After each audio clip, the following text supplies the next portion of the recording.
বেড়াতে গিয়েও বাড়ির মতন খাবার দাবার আর তার সাথে পাহাড়ের এই অসাধারণ ভিউ কি তো পুরোটাই রয়েছে আজকের ভিডিওতে, দেখতে থাকো। আমরা এখন এসেছি হনুমান মন্দির। তোমার কন্ট্রিবিউশন বেশি, আমার কন্ট্রিবিউশন সবসময় কম। তোমাকে আমি আমার সব প্রপার্টি লিখে দিয়ে চলে যাব, চিন্তা নেই।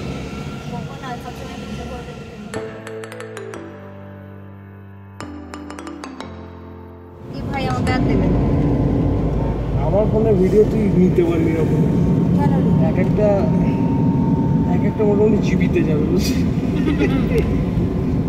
আমার ছেলের সময় ভিডিও ও দেবো, খুব সুন্দর হয়েছে। একটু বাবাকে দেখো, বলো বাবা হ্যালো বলো।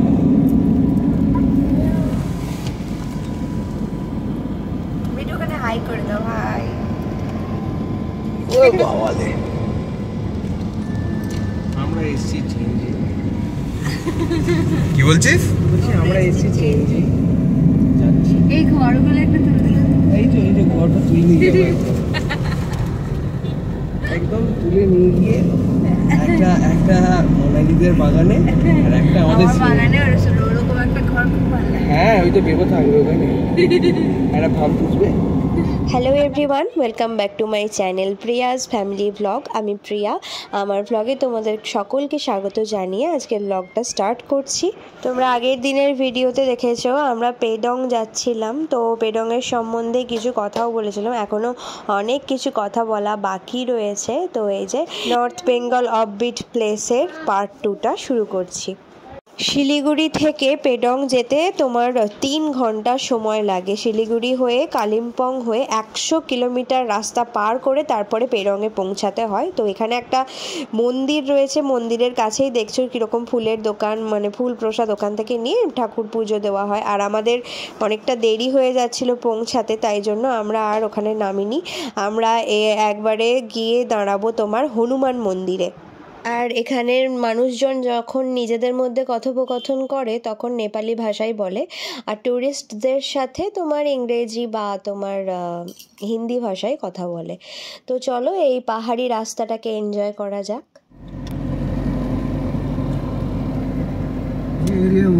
वो जंगल से मिला हुआ है, जो ना वो क्या बोलते हैं जल्दापाड़ा, वो जंगल से मिला हुआ है। হ্যাঁ, জলদাপাড়া তো এখান থেকে যায় না, थोड़ा आगे जाके रास्ता होगा জলদাপাড়া, वो গরুমারা सब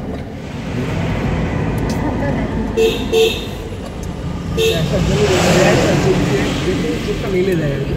তিস্তা নদী। তো এখানে একটা জায়গা থেকে আর একটা জায়গার ডিস্টেন্সটা অনেকটা বেশি, কিন্তু এই সিনারি দেখে তোমার মন ভালো হয়ে যাবে।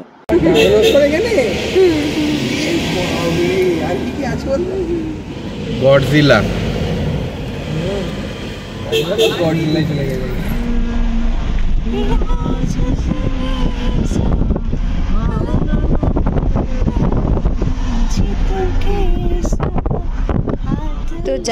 তো যাচ্ছি রাস্তার শেষ নেই। তো শিলিগুড়ি থেকে কালিম্পং যেতে তোমার 2 ঘন্টার মতন টাইম লাগে। এই তোকে কথা বলতে বলেছি এত। আর এটা 50 কিলোমিটার মতন রাস্তা কভার করে। কালিম্পং দিয়ে বেরোচ্ছি। তোমার কন্ট্রিবিউশন বেশি, আমার কন্ট্রিবিউশন সবসময় কম। তোমাকে আমি আমার সব প্রপার্টি লিখে দিয়ে চলে যাব, চিন্তা নেই। এই যে আমাদের মধ্যেও ঝগড়া হয়, কিন্তু কার ছেলের প্রতি কন্ট্রিবিউশন বেশি সেই নিয়ে। আমার বর যদিও স্বীকার করে আমারই বেশি, কিন্তু একটা সন্তান প্রতিপালন করতে বাবা মায়ের সমান কন্ট্রিবিউশন থাকে। বা মায়েরটা দেখা যায়, বাবারটা দেখা যায় না। এইটা স্কুল, এটা বোর্ড। তো তোমাদেরকে কালিম্পং সম্বন্ধে কিছু কথা জানাই। আমরা এটা কালিম্পংয়ের মেন বাজারে রয়েছি। কালিম্পং কিন্তু আগে সিকিমের আন্ডারে ছিল, এখন ওটা ওয়েস্ট বেঙ্গলের আন্ডারে হয়ে গেছে। আর তোমার কালিম্পং নিজে একটা ডিস্ট্রিক্ট, আর এটা তোমার নিম্ন হিমালয়ে অবস্থিত। জানো, আমরা হিমালয়ে চলে এসেছি। আর কালিম্পংয়ের উচ্চতা কিন্তু 1250 মিটার, যেটা পেডংয়ের থেকে বেশি। এখানেও কিছু ট্যুরিস্ট প্লেস রয়েছে। আমাদের তার মধ্যে ডেলো পার্ক দেখার কথা ছিল, কিন্তু দেখা হয়নি। আমরা যেদিন পেডং থেকে ফিরবো সেই দিন কালিম্পং রাস্তায় পড়বে, তো সেদিন দেখে নেব। কই দেখি আমার বরের মুখটা একবার। তো ওর এই পাহাড়ি রাস্তায় না খুব গা গোলায়, তাই জন্য এইদিকে একবার ঘুরে তাকাতেও পারলো না। এখন ওয়েদারটা একটু ঠান্ডা ঠান্ডা হয়ে গেছে এখানটা, বল ভাই। এখানে ওয়েদারটা একটু ঠান্ডা ঠান্ডা হয়ে গেছে, আমরা অনেকটা উপরে ভালোই ঠান্ডা হয়ে গেছে। এই দেখ ঠান্ডা, সূর্য মামা ঢাকা দেবে বোধহয়। সূর্য মামা কেন ঢাকা দেবে?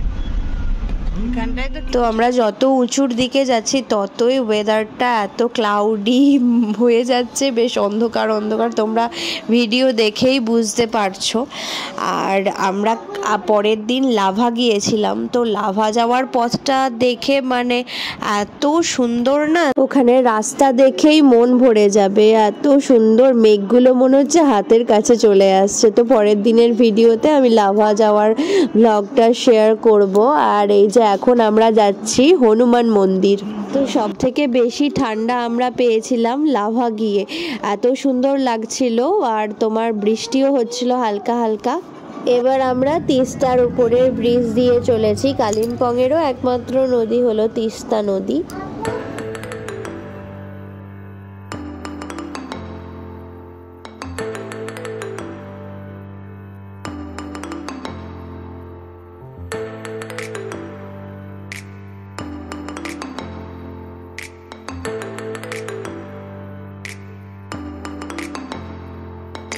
আর এই রাস্তাটা শুধু দেখো, মানে কুয়াশা একদম ঢেকে গেছে, কি কথা বলা হচ্ছিল কিছুই শোনা যাচ্ছিল না।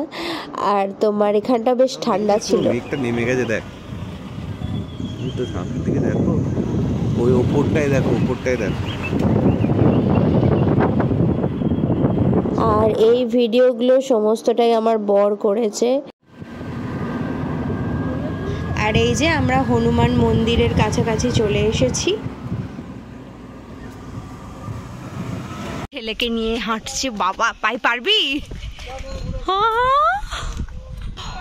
আমি একটুখানি আসতেই হাঁপিয়ে গেলাম। আমরা এখন এসেছি হনুমান মন্দির। তো মন্দিরটা অনেকটা উঁচুতে, তাই আমরা এখানে একটু দাঁড়িয়ে রেস্ট করছিলাম। অনেকক্ষণ লাগবে, এখনো প্রায় আধ ঘন্টা রয়েছে, 40 মিনিট।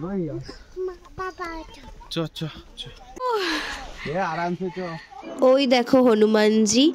আর এখানটাও বেশ ঠান্ডা ছিল, তোমার অনেকটা উঁচুতে তো, তাই খুব ঠান্ডা ঠান্ডা হাওয়া দিচ্ছিল, আর প্রাকৃতিক পরিবেশটাও খুবই সুন্দর। আর সব থেকে বড় কথা হলো এখানে ছেলে আমার ভাইয়ের কাছে গেছে, না হলে আমি এতটা রাস্তা উঠতেই পারতাম না, অবস্থা খারাপ হয়ে যেত আমার।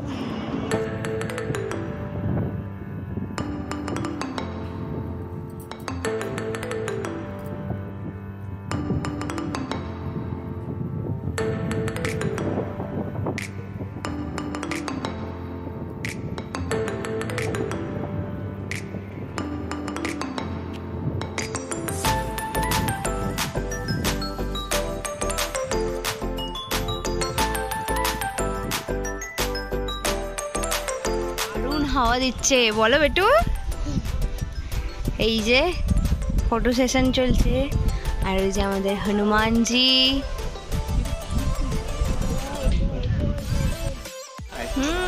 কি হাওয়া দিচ্ছে দেখো, বলো বেটু। গরম থেকে এসে ঠান্ডায় বেশ ভালো লাগছে। তো জীবনের পথে ওঠাটা যতটাই কঠিন, নামাটা ততটাই সহজ। যেমন এখানে পাহাড়ে ওঠা যতটাই কঠিন, এই নামাটা সহজ। তুমি কাকে দেখলে? হনুমানজিকে। কাকে দেখলে? আর তোমার পাহাড়ে এসে ভালো লেগেছে? এই যে পাহাড় ভালো লেগেছে।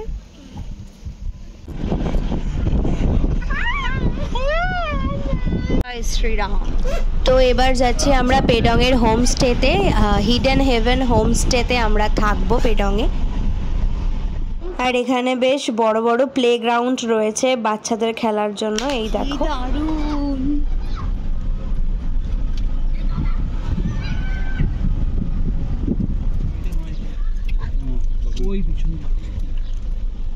চলে এসেছি আমরা পেডং হিডেন হোমস্টে, ওই যে ওইটা। আর এখানে ওই হোমস্টেটা এতটাই খাড়াই রাস্তার উপরে ছিল যে ওঠানামা করা খুবই কষ্টদায়ক ছিল।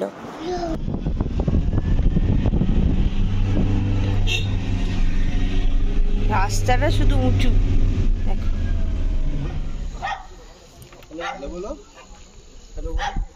তো এই হোমস্টেটা যার তার ভাই আমাদেরকে ওয়েলকাম করতে এসেছিলেন, আর ওনারা ব্যানার্জিদের, ওনার নাম সম্ভবত সৌমেন ব্যানার্জি এরকম।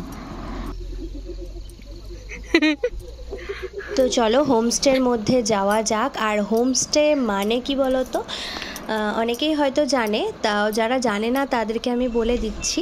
এই হোমস্টে হলো যারা স্থানীয় বাসিন্দা রয়েছে তারা নিজেদের বাড়িকেই হোটেলের মতন ব্যবস্থা করে রাখে, কিন্তু হোটেলে যেটা তোমাদেরকে খাবার আলাদা করে কিনে খেতে হয়, এখানে তোমার খাবারটা ফ্রি বলতে ওরা ওই থাকার সাথেই ইনক্লুড করে নেয়। আর এই হোমস্টেটাতেই আমরা থাকছি। চারিদিকটা কত সুন্দর ফুল দিয়ে সাজানো দেখো, বেশ সুন্দর দেখতে লাগে। আর কি শান্ত, মানে কোনো কথা বলা নেই, কিছু নেই। ওই যে ওই উপরের ঘরটাতে আমরা থাকবো, দোতলাটায়। তো একটা কথা বলি, আমাদের যে ট্যুর ট্রাভেলস থেকে আমরা এসেছিলাম, উড়াল ট্যুর ট্রাভেলস, তো সেখান থেকে সমস্ত কিছু বুক করা ছিল। তোমরা আলাদা করেও এগুলো বুক করতে পারো। এক জায়গার হোমস্টের রেট এক এক জায়গার মতন হয়, কোথাও 1300, কোথাও 1500 এরকম। তো আমরা প্রথমে ব্যালকনিতে চলে এসেছি। এই দেখো ব্যালকনি থেকে কি সুন্দর পাহাড়টা দেখা যায়।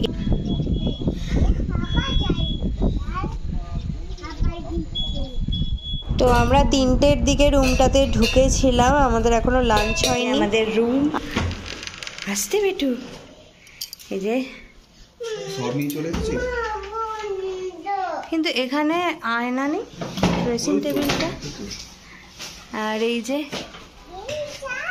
ব্যালকনি, দেখি।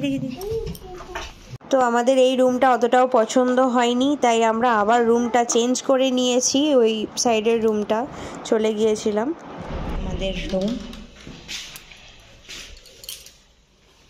তো এখানটা একটু নিরিবিলি, তোমার দার্জিলিংয়ের মতন নয়। ওখানে যেমন রাত অবধি সবাই বাইরে থাকে, এখানে কিন্তু সন্ধ্যের পর থেকে সবাই ঘরে ঢুকে যায়। আমাদের ব্যালকনি দিয়ে পুরো, এটা কি পাহাড় গো? কাঞ্চনজঙ্ঘা। তো পাহাড় দেখা যাচ্ছে, ও পিছন দিকে কাঞ্চনজঙ্ঘা রয়েছে, দেখা যাবে না। এই যে ব্যালকনি। তো ফাইনালি আমরা খেতে চলে এসেছি। ওরা সমস্ত কিছু রেডি করে রেখেছে, কিন্তু বেজে গেছে তোমার 4:30। এই যে দেখো ঘরের মতন একদম সাদা ভাত, তারপরে তোমার আলু পেঁয়াজ ভাজা ছিল, আর ছিল সাথে ডিমের কারি আর ডাল, আর পাঁপড় ভাজা কারি, আর এই যে ডাল।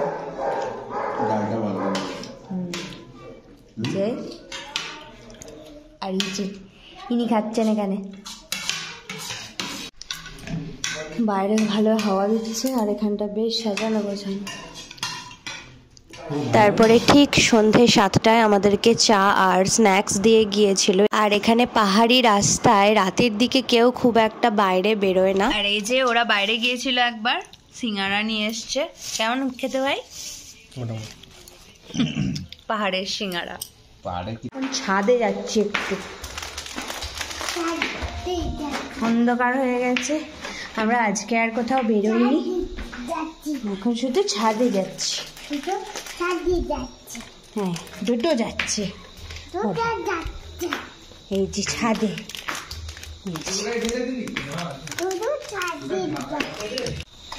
এই দেখো। আর এটাকে তোমার জেড প্ল্যান্ট বলে। হাত দিও না বাবু। দেখো কি সুন্দর বসার জায়গা করা আছে। আর এখান থেকে পাহাড়টা তো তোমাদেরকে দেখাতে পাচ্ছি না, চাঁদ এই দেখো। হ্যাঁ, চারদিকে কি সুন্দর বাড়িগুলো লাগছে, কিন্তু এতই অন্ধকার তোমাদেরকে ঠিক করে দেখানো যাচ্ছে না। আমরা এবার খেতে যাব। রাত এখন কটা বাজে? 9:30 বেজে গেছে। হ্যাঁ, 9:30 বেজে গেছে। ভালোই ঠান্ডা আছে। আমি এই যে আমি একটা হুডি পরলাম, এই যে ওর বাবার জুতো পরে নিয়েছে। এই দেখো,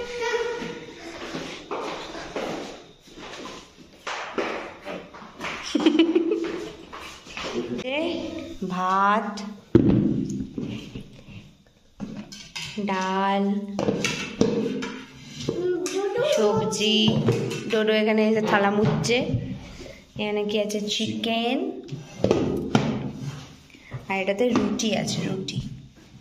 চলো চলো আমরা এবার ডিনার করব সবাই। ডোডো আর মুছো না ডোডো। রান্না বান্না একদম ঘরোয়া। এই যে ভাই আমাদের সার্ভ করছে, এই যে চিকেন দেওয়া হচ্ছে, ওতেই রাখ আমি ছেলেটাকে দেবো। এই যে আমার ডোডোই খাচ্ছে। তো আমাদের খাওয়া দাওয়া শেষ করে চলে এসেছি, আর এই দেখো সিলিংটাতে কোনো ফ্যান নেই। তো তোমরা পাহাড়ে যেখানেই বেড়াতে যাও এরকমই লাগবে, কিন্তু আমাদের খুব অড লেগেছে, মানে আমার ব্যাপারটা খুব অড লেগেছে। তো এই ভিডিওটা আজকের এখানেই শেষ করছি। আর সকালবেলায় উঠে এই দেখো পাহাড় দেখতে পাচ্ছি, কি যে ভালো লাগছে। পরের ভিডিওটাতে আমরা লাভা গিয়ে কীরকম মজা করলাম সেটা শেয়ার করব। যদি ভালো লেগে থাকে আজকের ভিডিওটা, আমার চ্যানেলটাকে সাবস্ক্রাইব করে দিও, লাইক শেয়ার কমেন্ট করে দিও। টাটা, ভালো থেকো সবাই।